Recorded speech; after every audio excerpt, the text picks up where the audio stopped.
Yamel y estamos en una transmisión más para todos ustedes que nos escuchan a través de distintas plataformas de streaming, como lo es Spotify, iTunes, nos escuchan en redes sociales también y hasta donde tenga que llegar, hasta donde tengamos que llegar.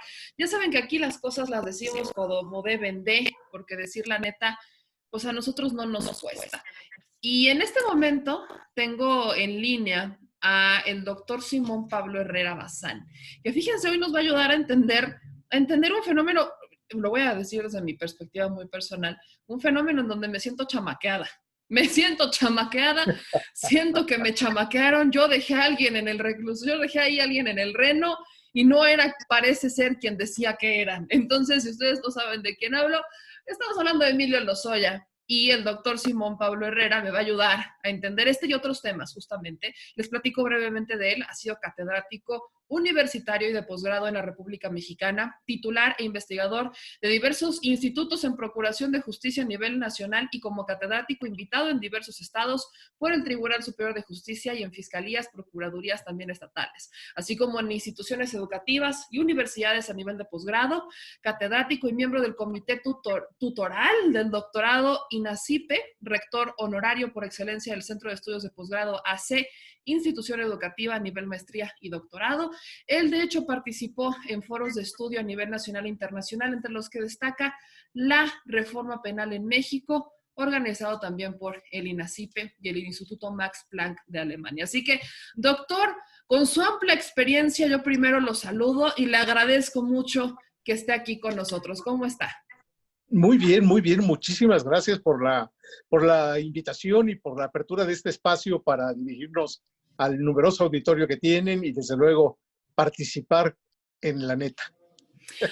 Doctor, vamos a empezar. Yo lo decía en la introducción, me siento chamaqueada con el asunto del operativo de Emilio Lozoya, pero por lo que tengo entendido son por razones de justicia. Quisiera que primero me ayudara a entender justamente cómo recibe nuestro sistema penal a un Emilio Lozoya. ¿Estamos listos para un juicio de estos? Bien, desde luego que nuestro sistema penal está más que preparado para recibir el asunto de Emilio L.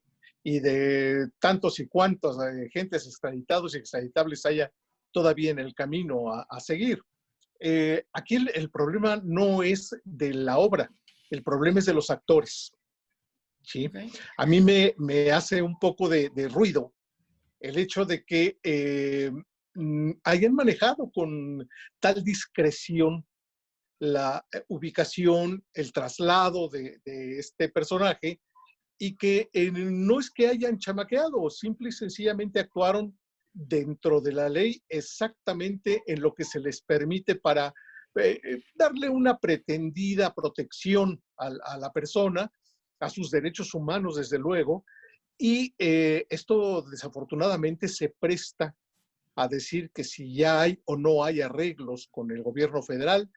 Por otro lado, tenemos a nuestro presidente que hace una cita de que efectivamente él es el primer interesado en saber qué es lo que va a declarar Emilio L.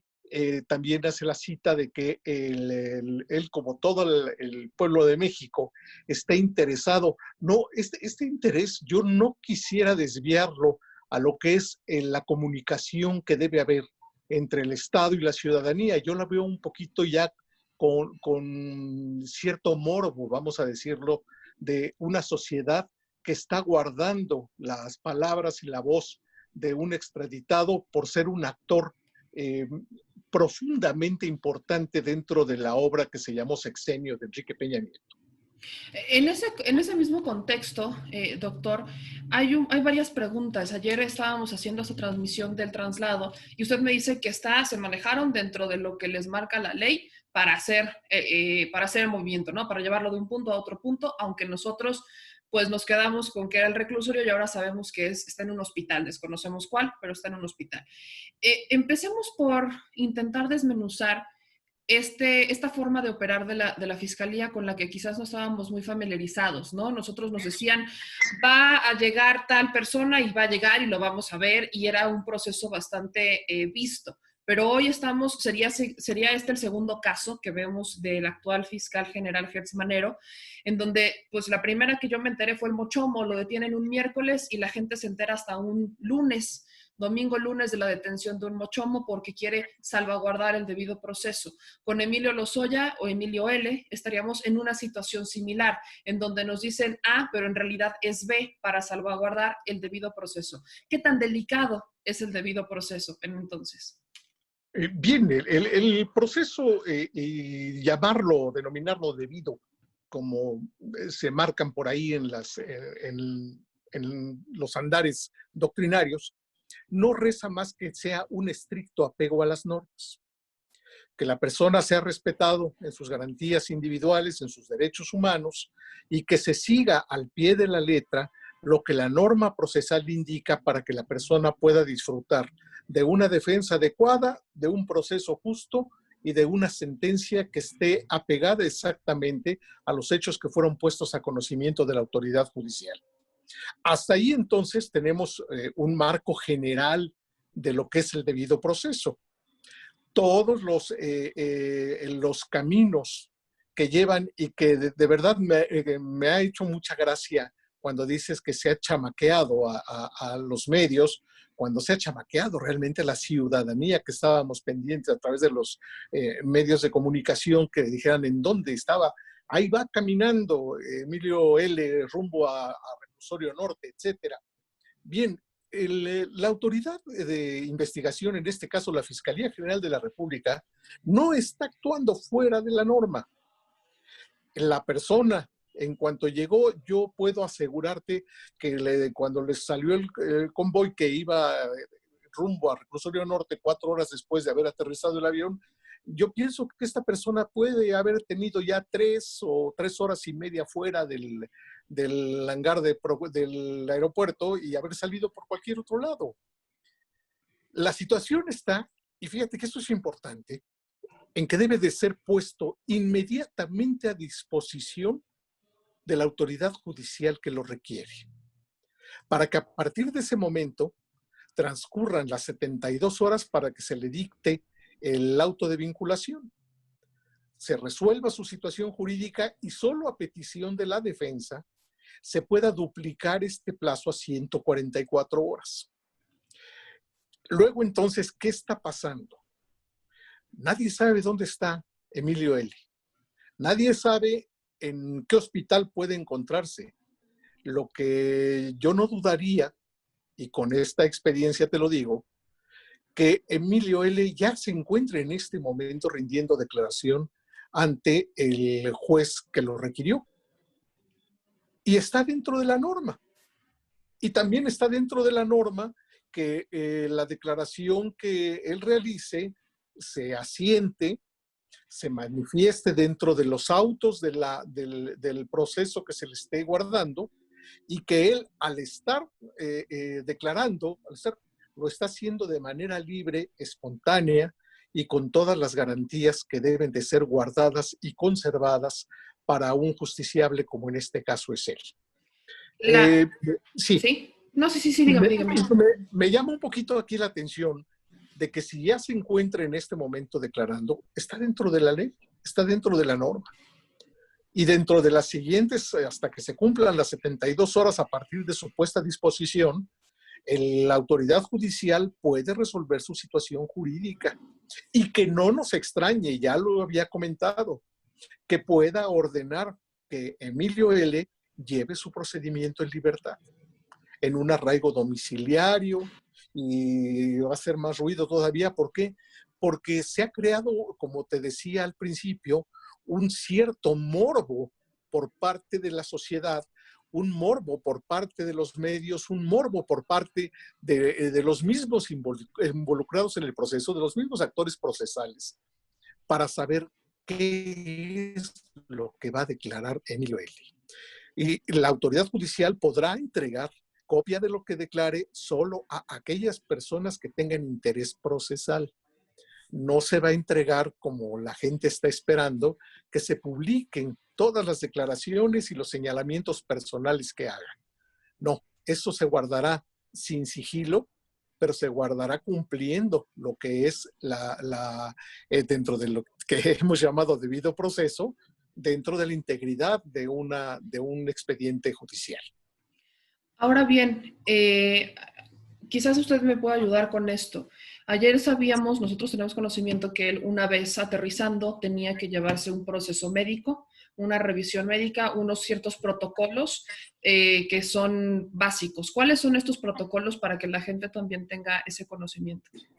Exactamente, es el mismo protocolo que le siguen a cualquier detenido callejero cuando llega al Ministerio Público. Antes de tomar declaración, se hace un chequeo absoluto de su integridad corporal a través de un certificado médico del médico que se encuentra adscrito a la agencia del Ministerio Público Federal. Y este es el procedimiento que se siguió ante Emilio L. No por ser Emilio L., no por haber sido el gran director, el gran personaje, por ser de la persona o el hombre del que se tienen grandes expectativas de declaración, se le va a dar un trato distinto. Entonces, él llegó, bajó de la aeronave, seguramente, no tengo otra razón para decirlo, seguramente le comentó al médico que no se sentía bien y que necesitaba atención. Enfermo del esófago, pues creo que en este momento y con la pandemia, el 80% de los mexicanos estamos enfermos del esófago. ¿Sí? Todos tenemos gastritis, todos tenemos colitis, todos tenemos cualquier enfermedad gástrica que te puedas imaginar. Y desde luego la navegante Helicobacter pylori, que todos lo tenemos en mano y en el interior de nuestro organismo. Pero bueno, si la persona llega y hace sus manifestaciones ante el médico debe de preservar su integridad. Y en esa preservación de integridad hace la nota de que deba llevarlo ya sea a un médico particular o puedan darle o brindar los primeros auxilios de ser necesario. Te repito, tratándose de quien se trata y cómo se trata, la gente pudo haber dicho entonces debieron haber brindado la atención médica en el interior del reclusorio. Pues bien, no se le brindó en el interior del reclusorio, se le tiene en otro espacio que no es precisamente el reclusorio, se le tiene en observación médica, pero no creo que sea o no distinto de que se pueda estar, como te digo, tomándole ya una declaración para que el hombre dentro de las primeras 72 horas rinda sus manifestaciones personales y conocimiento de los hechos ante el juez que lo requirió. Esto, por supuesto, que ha desatado un debate importante, si me permite, doctor Simón Herrera, porque la gente dice, ¿qué privilegios goza Emilio L. que se lo llevan a un hospital? Cuando cualquier otro preso, cualquier otro delincuente, pues es mucho más complicado, ¿no? Los tratan en la enfermería del reclusorio, o ahí los dejan, o ahí se mueren. Y entonces se habla de una cuestión de privilegios. Desde su perspectiva, ¿existe un trato especial hacia Emilio L. por este quizás interés de la Fiscalía de lo que va a decir, o no existe ese trato? Yo creo que sí existe un trato preferencial. Y sí lo creo y sí lo admito como tal. Yo sí soy una persona, soy un profesional del derecho penal, que lo ejerzo, trabajo en ello, desde luego, y que a mí no me ha tocado que a mis clientes les den un trato especial. Ellos van directamente al médico y de ser necesario en el interior del penal o en fin, no ha habido tratos diferenciados, pero este caso no me asombra. Recordemos cuánto tiempo también un personaje líder del sindicato de educadores, de maestros, estuvo en hospitales privados para evitar estar adentro de una celda, ¿verdad? Y como ella y como este personaje Emilio L. y como otros tantos más, creo que sí ha habido algunos tratos distintos para algunos procesados o algunos sentenciados dentro del sistema penal mexicano. Este no es el primer caso, ni me extraña tampoco. En su opinión, como profesional, como experto en el tema, ¿considera que eso, pues, digo, me queda claro que se sigue haciendo, por eso no le voy a preguntar si está dentro de la ley o no, creo que está muy dentro de la ley por lo que estoy viendo, Sí, pero desde su opinión, ¿esto cómo lo ve? ¿Considera que sería justo o considera que es por este acuerdo el acuerdo de extradición con el cual Emilio dice, yo voy a hablar, pero ABC, ¿no? Pues mira, aquí hay un punto de diferencia que tenemos que atacar. Si es justo y es legal. Justo puede ser que no, pero legal es. Sí. La norma lo permite, la norma no lo prohíbe. Bueno, pues le dan utilidad a ese espacio que la norma abre un poquito la ventana para que como dicen en los pueblitos ricos y hermosos de nuestro país, para que se airee la habitación, ¿no? Aquí estamos entonces quitándole un poquito de presión al asunto, dándole esa atención para que, como te digo hace un momento, él de manera libre y espontánea haga todas sus manifestaciones, declare de personas, de hechos, de movimientos económicos, de circunstancias, de tiempo, de horas, en donde sirvan precisamente para crear investigación en otros hechos que se suponen o deban suponerse ilícitos. Aquí yo, te repito, no siento que tanto una cuestión de justicia porque no es puesto a juicio de nadie. Es una cuestión legal y dentro de la norma se contempla y se acepta. Donde surge y donde sale la llaga de injusticia es que no se le da el mismo trato a todas las personas. ¿Sí? Exacto. Entonces, esa diferencia es la que llama la atención. Escuché también, porque he estado muy interesado en este tema, de que algunas personas dicen que si es un convenio o un acuerdo creado, eso realmente es un bagaje enorme de suposiciones. Las suposiciones, mientras no se prueben y mientras no se establezcan con certeza y la gente confiese haberlos hecho o no haberlos hecho, no hacen más que daño al sistema procesal penal mexicano. ¿Sí? En el sistema de extradición, pues aquel principio en donde hubo una aceptación o hubo una declaratoria de él en donde acepta voluntariamente la extradición, no es precisamente que se limite o que haga una renuncia, es una simple renuncia de derechos, pero no impide que la autoridad, al recibirlo, pueda involucrarlo en otros hechos ilícitos por los que pueda abrírsele una nueva causa penal. A mí me pareció un poquito valiente, vamos a decirlo, o un poquito airada la posición de él, de decir renuncio a cualquier principio que pueda proteger que solamente se me persiga por los delitos que voy a hacer. Y creo que ha cambiado esa posición que se marca en la extradición, que no viene, ese concepto no viene declarado dentro del tratado, sino que está en la ley internacional.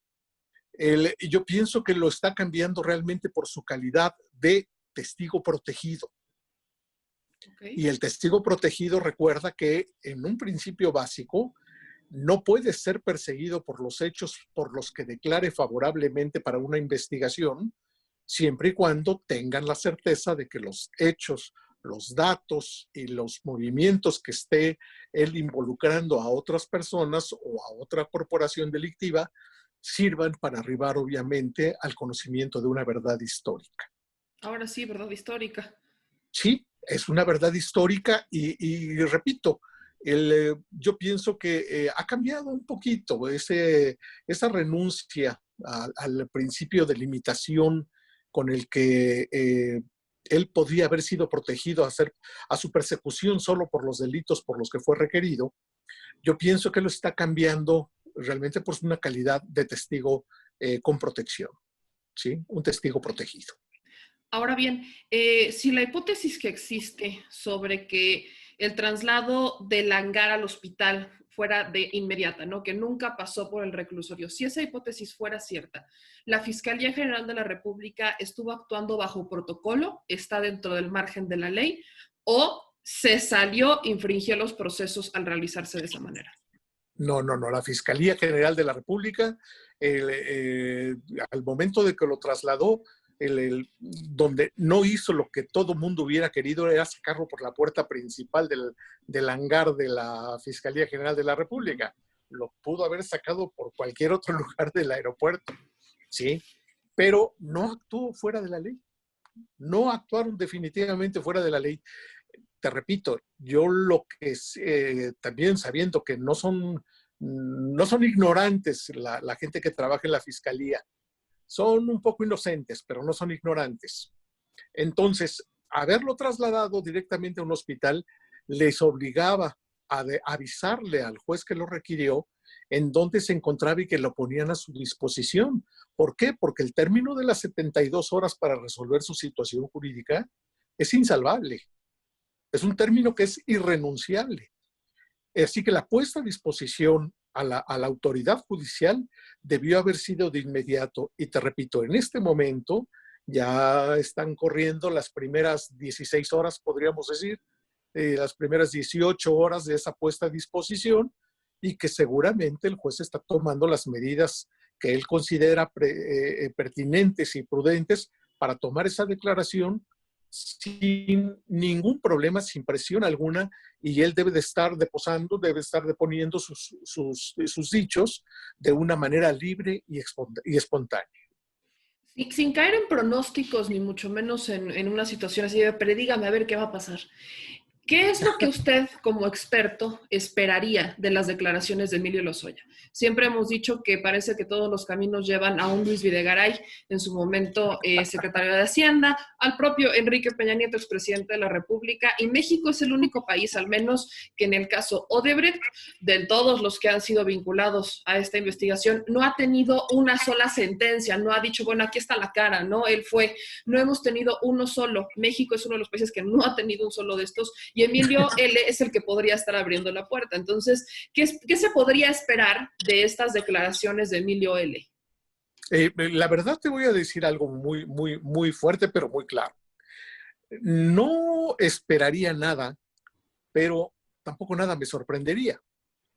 Creo que dentro de las declaraciones pudiera él atribuir responsabilidad en todo el gabinete de Enrique Peña Nieto, como lo mismo pudiera ir al gabinete ampliado, como lo mismo podía ir a todos los gobiernos de los estados, como podía acudir, digamos, en sus declaraciones también a hacer cita de senadores, de diputados.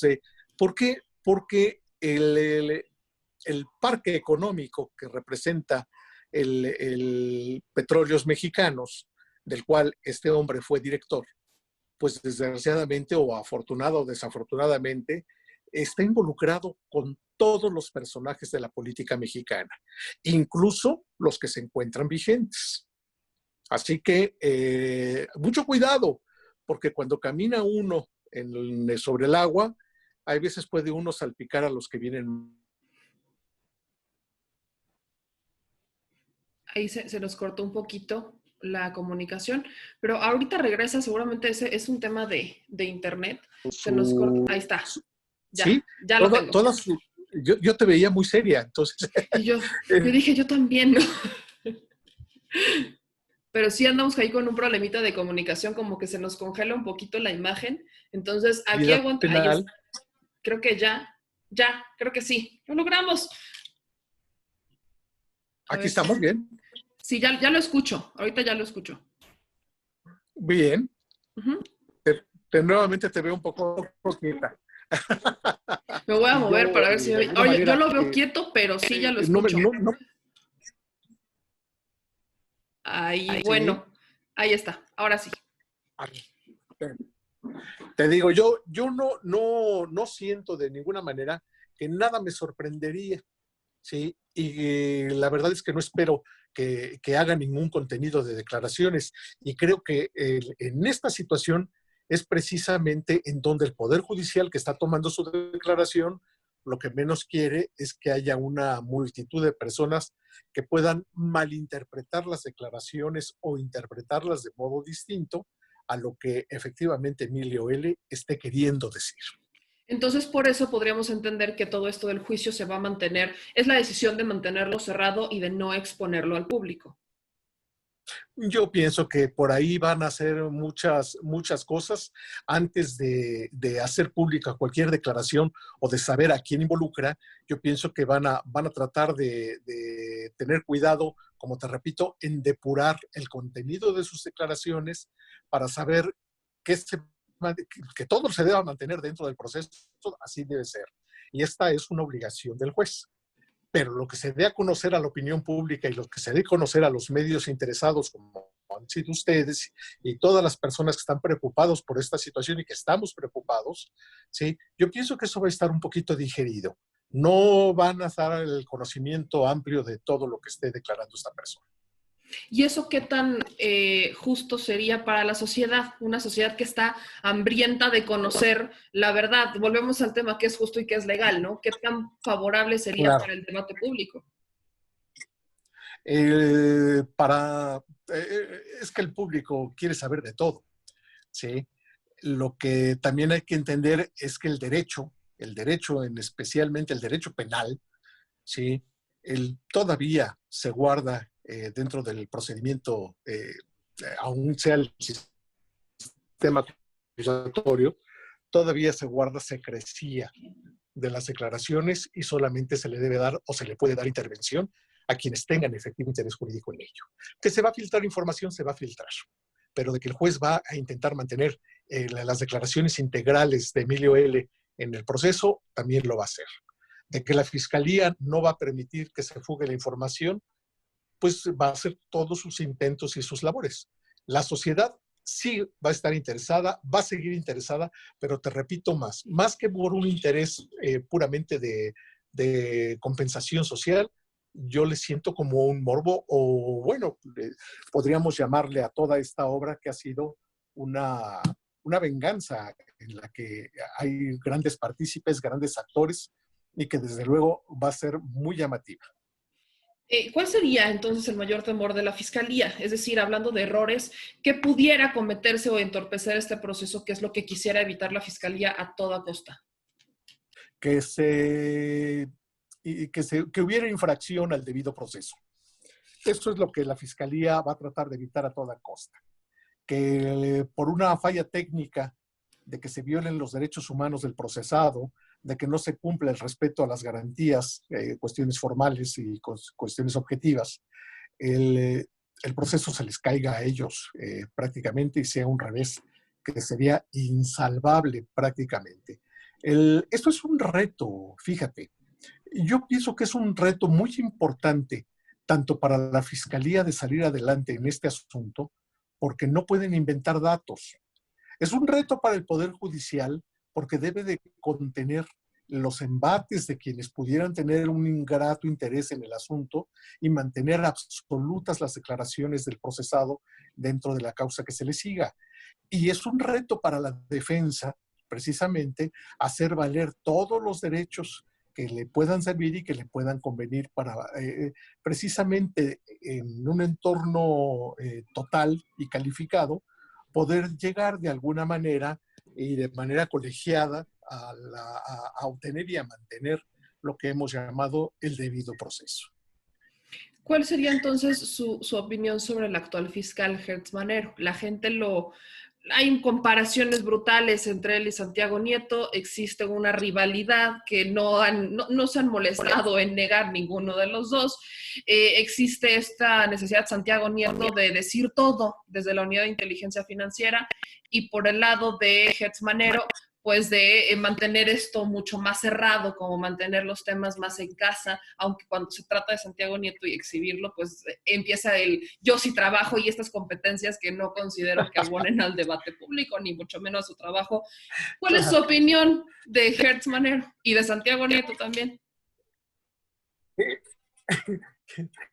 Qué pregunta más fuerte me acabas de hacer. Pero mira, mi opinión personal, el doctor Alejandro Gertz es un buen hombre. Es un hombre de academia, es un hombre estudioso, es un buen servidor público, con una limitante a su actividad personal y a su carácter personal, que es el sigilo, ¿sí? Y el absoluto control de emociones como fiscal general de la República. creo que ahí le limitan mucho lo que él en su carácter bronco, echado para adelante, un hombre regañón, pero un hombre de mucho conocimiento. Yo pienso que eso le limita mucho, pero está haciendo un buen papel como fiscal. En el caso de Santiago Nieto, Santiago Nieto es un buen jurista, sí, rebelde, estudioso también, desde luego. No, aquí yo no te puedo decir que sea una persona que pueda demeritar, pero hay que saber que él no tiene la obligación de sigilo. Sus formalidades son mucho más reducidas que la del fiscal general de la República. Por eso Santiago Nieto sale y expone y platica, y es mucho más de comentar y de dar información, y como decimos en el medio, ¿verdad? Dar un poco de carnita para jugar todas las mañanas con sus asuntos. Él juega un poco con esa situación y con esa opción, pero en el supuesto, como lo hace de declarante y como lo hace al exponer la naturaleza de los asuntos que lleva, todo lo está haciendo precisamente al interior de la ley. Han cambiado mucho las cosas. No se trata de un gobierno que precisamente sea muy conocedor para poder limitar al fiscal general o para poder limitar al titular de la unidad de investigación financiera. Les dan un poquito de oportunidad, pero les dicen de qué manera tengan que hacerlo. A mí me llama mucho la atención, por ejemplo, que el presidente haya hecho una manifestación diciendo que Emilio Lozoya estaba comprometido, que venía comprometido. Y yo me pregunto, ¿comprometido a qué? Si viene comprometido, entonces, como jurista, como una persona que respeta absolutamente los derechos humanos y las garantías individuales, yo puedo decirte que el presidente diga que viene comprometido, yo defendería diciendo que viene coaccionado, ¿sí? Que viene orientado a realizar determinadas declaraciones y que esto, al ser valorado por el Poder Judicial, entonces tengan que saber qué declaraciones de Emilio L. han sido prácticamente producto de ese compromiso en el que el titular del gobierno federal ha comentado que ha venido a México. Sí, En ese eso mismo eso tenor, es. fíjese que ahora me surgen Ajá. muchas preguntas. El presidente hoy declaraba que lleva 5 meses sin cruzar palabra con el fiscal. ¿Es posible que se puedan llevar las riendas de la justicia en México sin que se tenga contacto permanente entre la Fiscalía General de la República y la Presidencia de México? Esto que acaba de decir el presidente también choca un poquito con aquel comentario que dijo que todo lo que sucede en México el presidente debe saberlo. Entonces, si tiene 5 meses de no comunicación con el fiscal, eso no es autonomía, ¿sí? Como ciudadano, como profesional del derecho penal, yo diría que esto no se puede tirar por la borda. Siempre el capitán debe de conocer el mar y no puede, obviamente, con ninguno de los integrantes de la tripulación de ese barco, ¿sí? Él puede dejar de hablarse durante 5 meses. Son cosas que no concuerdan, ¿sí? Debe haber, desde luego, necesaria y obligatoriamente, una comunicación absoluta entre el líder de este país y las personas que ejercen la función pública. Esto es innegable. Ahora bien, justo en ese mismo tema, ¿qué tanto podrían afectar las declaraciones que haya hecho el presidente? Porque él también, él mismo decía, usted lo dijo, pues Emilio L. viene comprometido, nosotros los mexicanos lo entendemos comprometido con decir la verdad, quizás esa parte la entendimos, pero ¿qué tanto pueden afectar las declaraciones que haga el presidente en una conferencia de prensa mañanera al proceso de Emilio L? ¿Y qué tanto debería el propio presidente, porque yo a veces siento que está en un conflicto entre si tener contacto directo o soltar la rienda por esto de la autonomía de la propia fiscalía y que la oposición, si lo ve muy cerca, dice que no lo está respetando y si lo ve muy lejos, dice que sí, que ya se pasó. Entonces, ¿cuál es este punto medio, no? ¿Qué tanto puede afectar la declaración de un presidente en el debido proceso de alguien como Emilio L? ¿Y qué tanto debería el presidente de estar cerca o lejos de la fiscalía a la que decimos es autónoma? Mira, Si yo fuera una persona que dependiera laboralmente de la Fiscalía General de la República, yo diría que no tiene una gran afectación. Si yo formara parte del cuerpo de defensores, te diría, no sabe lo que acaba de decir, le acaba de abrir la puerta.